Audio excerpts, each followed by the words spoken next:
So I'm pretty sure most of us have probably heard this all too famous saying by Benjamin Franklin, only two things are certain, death and taxes. Well, I'll tell you right now, little inside secret, we're not talking about death. So I hope you're ready to hear this conversation about taxes. So let's roll.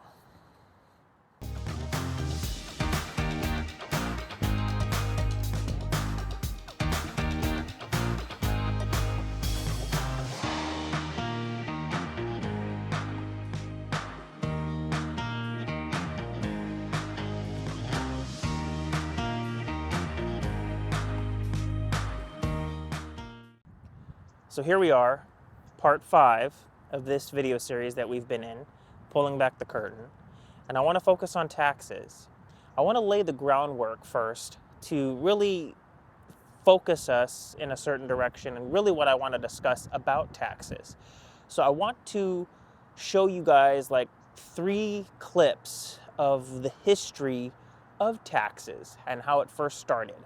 So the first clip I want to show you is gonna break down kind of like the history. It's gonna be kind of like some sort of writing and whatnot, and then we'll come back and peel this back a little bit. So check this out. Mr. Smart presents you a brief history of the evolution of taxes in the USA. In 1862, the American government introduced a progressive federal income tax to meet the Civil War expenses. Later in 1872, this tax was abolished. In 1894, the federal income tax resurfaced only to be declared unconstitutional by the Supreme Court the very next year. The most important step in the U.S. tax history is the passage of the 16th Amendment. It was in the year 1913 that Congress introduced this amendment, which reads, "The Congress shall have power to lay and collect taxes on incomes from whatever source derived, without apportionment among the several states and without regard to any census or enumeration."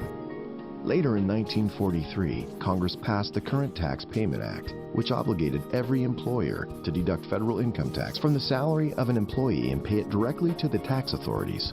Afterwards, in 1953, the former Federal Bureau of Internal Revenue is renamed the Internal Revenue Service. This tax regime is based on Robin Hood folklore, to get from the rich and pay to the poor. As you have seen, initially there were no taxes in England and America. People only paid taxes if there was a war.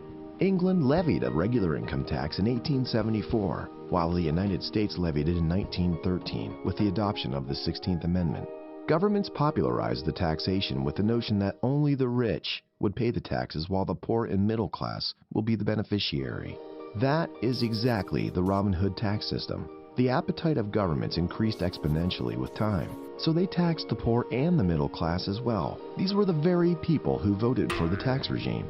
Consequently, the ultimate beneficiaries of this tax system were the government functionaries and the rich. Government officials received salaries and pensions from the tax money, while the corporations of the rich received heavy money from the government contracts. Income tax is levied in all countries around the globe except a few oil-rich countries. These countries include the Kingdom of Saudi Arabia, Qatar, United Arab Emirates, Oman, and Bahrain. I hope that kind of piqued your interest and you guys were kind of intrigued with what you saw there. But hold that thought, because I want to bring it all together after these other 2 clips. So the second clip, this guy kind of explains it just a little bit more, and he kind of goes a little bit more in depth, I think anyway, explaining the whole history. So let's look at this as well.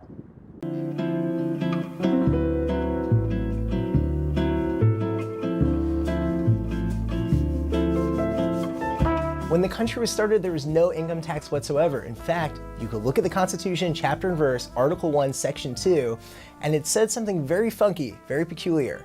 It said that direct taxes are not possible unless it's directly apportioned. What does that mean? It means that if, let's say, Virginia has 5% of the population, they could contribute to the federal government no more than 5% of total revenue. And this was a cockamamie scheme. designed to make sure that there was no sort of runaway taxation, which the colonists had just fought a war against. So as a result, for the first 100-something years of the country, there was no income tax whatsoever, and the country had to rely on tariffs and excise taxes. And you saw the first tariff was 5% on most products. And it's really funny reading about the first tariff passed in 1789 because there was the first tax loophole in US history.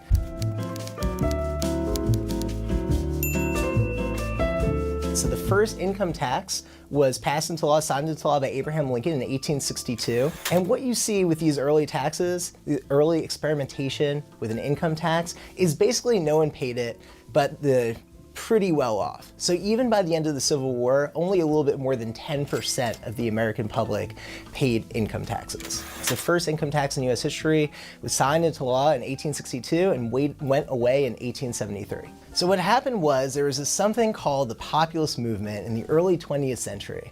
And there was kind of like a soak the rich, eat the rich mentality. And this kind of culminated in 1913 with the ratification of the 16th Amendment, allowing for the implementation of an income tax. Pay taxes. It's your duty to pay and know why you pay. Now, at first, the income tax was very, very small, and basically the only people that paid it were millionaires in today's terms. But over time, that tax liability grew and grew for more and more people. So the first and basic rate was 1%, but most people didn't even pay that basic rate because there was an exemption up to $3,000 in income, which doesn't sound like a lot now, but back then that encompassed most of the middle class. And the max rate that you could pay on your taxes back then, that first rate, was 7%. But you had to earn basically $10 million back then to qualify for that 7% rate. And if you're that rich, if you're a Carnegie Mellon of the era, you're going to avoid those taxes in the form of a foundation. Nonetheless. And finally, rounding out these clips is PBD. He actually does a good job of giving us a history of taxes, and I really liked his explanation. So for your viewing pleasure, let's take a look at this clip as well. Still haven't covered is World War II from 1939 to 1945, which the U.S. got involved on December 7th, 1941. So combine the Great Depression and World War II led to, in 1945, when FDR died, the top marginal tax rate hit 94%. From 1940 to 1963, the top marginal tax rate hovered between 81 to 91%. That's for 24 years, 81 to 91%. By the way, just some fun facts for you. In 1939, 4 million Americans filed taxes. They raised $900 million of tax revenue. By 1943, 41 million people filed taxes for $13 billion of tax revenue. And 2 years later, 43 million people filed taxes, and the government's revenue went to $45 billion. So remember how in 1862, Lincoln comes out with the IRS and says, listen, we need to raise money, we need to raise taxes because of Civil War was so expensive that it led to them coming up with the tax withholding system, which means the employer is about to pay the employee $1,000 that you say, they withhold the taxes and they send to the government. Remember that? And then it went away because Lincoln said, when we pay off this debt, this income tax will go away. And in 1872, it went away. Well, let's come to 1943. The war is still going on, World War II. The party, the socialists, the liberals, the Democrats, went to get help from a guy named Milton Friedman, where in 1943, he helped the tax withholding system become official, where they could start taking taxes out of your income with the employer sending the money to the government. Essentially, the employer became the tax collector, not the government. And here's what Milton Friedman had to say about this later on in life.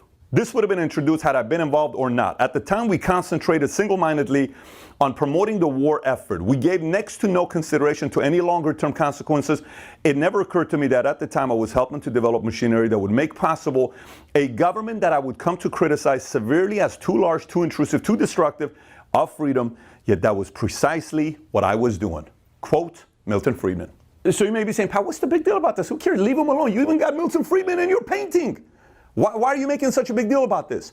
Here's why. Because when Lincoln did it, he said, when we pay off all the cost that we paid for the war, Civil War, we will stop income taxes. However, in 1913, when Wilson introduced this, saying when we pay off the bill for World War I, When FDR said, when we pay off the bill for World War II, we will stop taking income taxes, it never went away.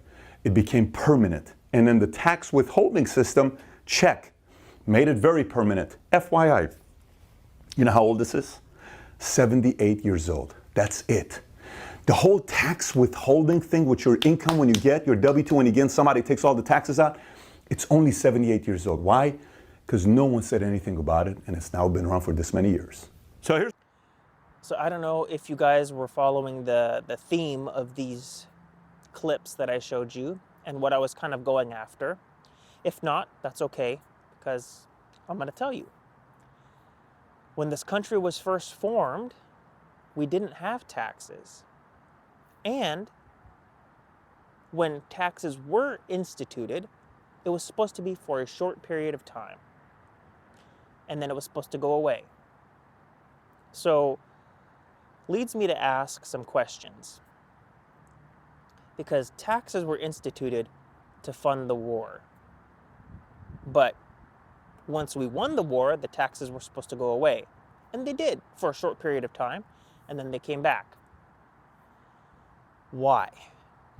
Because the government saw how much money they were raking in from having people pay taxes, and they didn't want to give that up.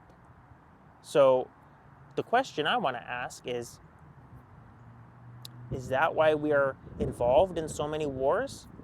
So that the government can justify having us to continue to pay taxes? Keep us involved in all these unnecessary wars so that they can keep us paying taxes and then keep lining their pockets and keep them getting richer, the elites. So I wonder, of all of these videos that I've done so far, of all these different issues, the LGBTQ, BLM, the education system, all of this stuff, you know, the elites, the top people in corrupt people in power in the government, if we removed their funding, taxes, and then drained and got rid of all the toxic people, would the system look a lot better? Because it's supposed to be for the people, by the people. So why do we have to fund their hidden corrupt agendas where they continue to try to put us in all these unnecessary wars? What's the purpose of it? They have a hidden agenda, and it's not for the best interests of us as American citizens, that's for sure. Putting us in unnecessary wars. We have to think about this. Now, some of you might be thinking, well, yeah, but it might have started out that way. Taxes might have started out that way, but it's more than that now. I mean, taxes, they pull taxes out so that, you know, for retirements and things like that. It's not just to fund wars. Don't kid yourself. Do not kid yourself. That's what they'll like to tell you. They'll try to spin it in a way so that it's less toxic and it's more believable, and you're more like, oh, okay, well, I mean, yeah, for retirement, you know, that makes sense. They're taking money out. They're looking after me. They're not looking after you. It's the government. They're looking after their own, how they can get ahead and how they can fund their agenda. That's what they're after. So I hope this actually allows us to take a pause, take a moment, and think about this. Now, some of you also might be watching this and thinking to yourself, okay, all right, I agree with you, Alex. Yeah, that's true, what you're saying. But how do we fix it then? Do we just stop paying taxes? Well, ideally, yeah. That's what I would like to do. I would like to stop paying taxes, but we got to go further than that. We have to disrupt them, dismantle like the IRS and stop and pull their funding. put more money back in the American people's pockets. Stop pulling so much out, taking so much out.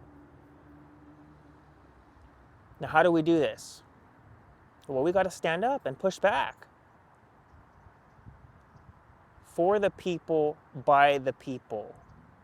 We, the people, have the power. So we can't let the government keep telling us that they have the power. We have the power. We, the people, have the power. So we have to stand up. Not just one person. That's not going to cut it. We all have to join together and stand up and push back. Push back against this corrupt narrative that they love to push. Now, I'd like to know your thoughts. I'd like to know where you stand, what your thoughts are on taxes and the IRS and everything. Let me know. Comment below so that we can possibly have a discussion. If you come down on the same side, let me know. If you come down on someplace different, also let me know.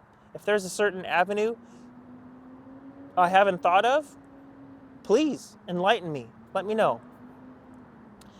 I hope you guys enjoyed this video, and I hope you will share it with somebody and like and subscribe, because that's the whole purpose of all of these videos, is to get us to think and ponder and study.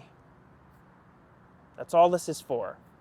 So thank you guys for watching, and stay tuned for next week's episode. And until then, you guys stay safe, and as always, be blessed.